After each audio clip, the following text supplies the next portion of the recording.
Thanks, Ken. Thanks, everyone, for being here. Really looking forward to Saturday. First opportunity to be a part of the Big 12 SEC Challenge. I know our players are looking forward to it.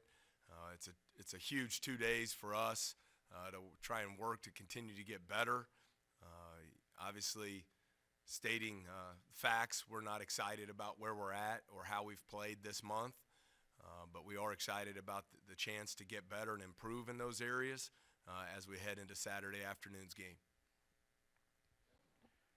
After such a tough time the last 8 games, 7 games, I guess, is it maybe refreshing this weekend just to get out of league for a weekend and take a breath a little bit? Well, I think just for us as a team, it's a great opportunity to reset here. I think we know some of the reasons for our struggles, and everyone's committed to finding a way to get better in those areas, to give ourselves a better chance to be in games and to win games. And so regardless of opponent, there are areas I really want to see us take huge steps forward, not only on the game floor but in practice this week. And we're going to stay committed to doing those things. Hey, Coach. So, Justice Hill, is there an update on him, or is there a timetable, or is he planning on coming back? Yes, I would expect Justice Hill will be in uniform Saturday. He will rejoin the team for practice today. What that role is going forward will be determined, but he will be back with the team in practice this afternoon. Matt, obviously losing a player like him that has has to have an effect, and if you get him back, that will help. But is there anything that y'all lost from the way y'all were playing earlier in the season that you've lost in these last few games, and how do you, if so, how do you get that back? Well, we're a no excuses type program, Scott. We just haven't gotten the job done at the level it needs to be done. Certainly going into the season from June 1 to November 1, without question, Juice Hill and Imwani Wilkinson had earned those two starting guard positions. Losing them changed some things for us. But regardless, we have to play better. That's all there is to it. I've got to do a better job as a coach of putting our players in positions to be successful on the offensive end of the floor, and we'll stay committed to trying to improve that. I still think there's a lot of room for growth for us as far as the culture of the program, and that's what I'm really fighting for, that I want established, how hard we play, how we compete every possession, our communication on and off the court, our discipline to eliminate some of these mistakes that are really hurting us right now. So we're committed to making those improvements and improving as a team overall. Yeah, I guess, where it is right now, a lot of people already want to look towards the future, I guess. And what can you build on this year that will be beneficial for next year? I mean, college sports in general are crazy with the portal, and who knows what your team will look like next year. But what are you trying to instill in these dudes that they'll carry over? And you talk about foundation a lot. Yeah, the same thing I talked about my first day here. I knew in the short term there would be some challenging times as part of rebuilding a program. But to me, it's about establishing that foundation of your culture, how hard you play, the unselfishness with which you play, the toughness, both physically and mentally on the floor, the accountability, and we believe those four things lead to a lot of joy as the fifth value that we instill in the program. And always going to be very upfront. This month of January have not instilled those at the speed that I would like. I think there's a lot of room for growth in those areas that will give us a greater return on our investment as we move forward. Hey, Coach, how much has your staff and a guy like Cody Toppert sort of helped you sort of navigate throughout the season and even through these, I guess, tougher times?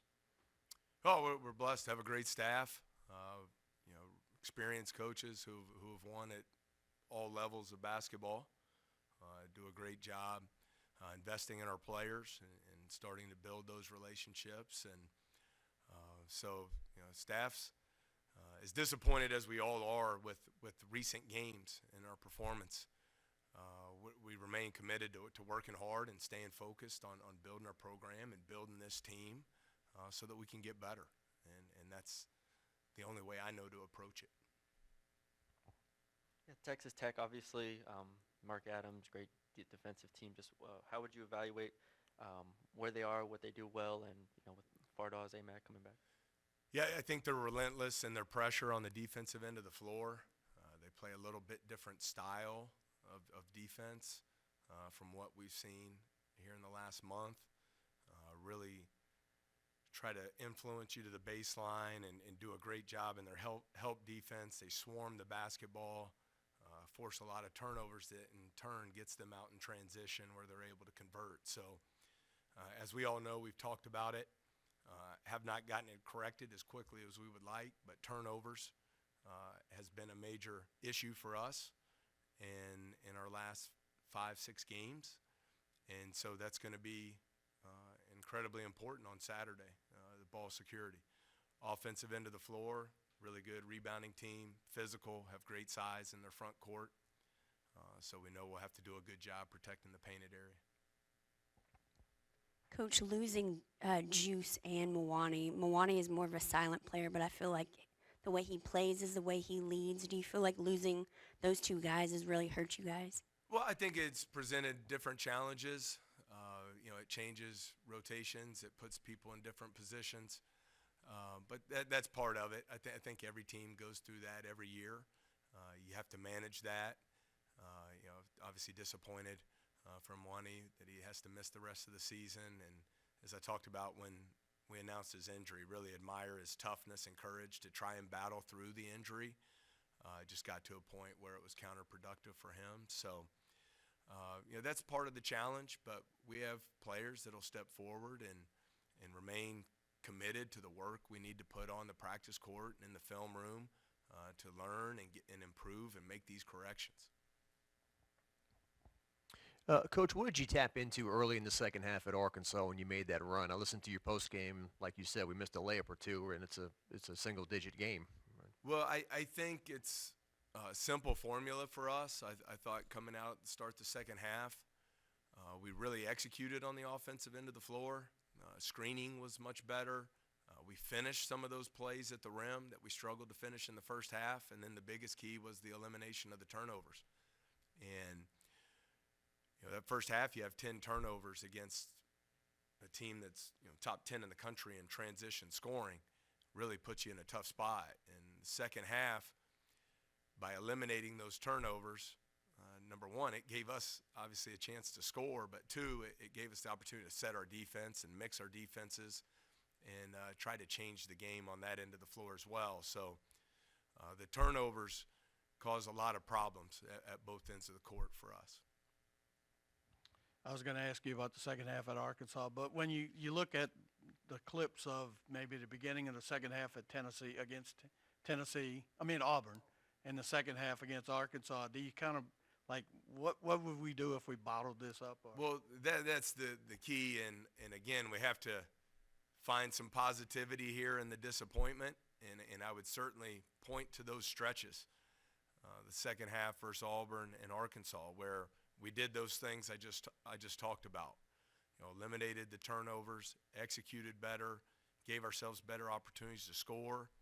It enabled us to change our defensive looks and not play against other teams' transition attacks where you're usually at a disadvantage. And so it's a simple formula, but we have to be more consistent and sustain it for longer periods of time.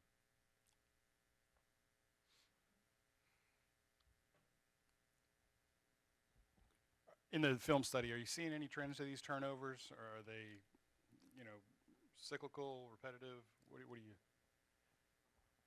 It's a little bit of everything, but the ones that really hurt you are the passes that we would call a pick six, that just lead to breakaway layups and dunks. Those are really backbreakers there, and those clearly have to be eliminated. But I think it all comes down to execution. And that's where we have a lot of room for improvement. You have to cut harder, got to screen better. When you receive a pass, you have to catch and rip the ball through violently and see the floor and be strong with the basketball. We have to make better decisions on our drives.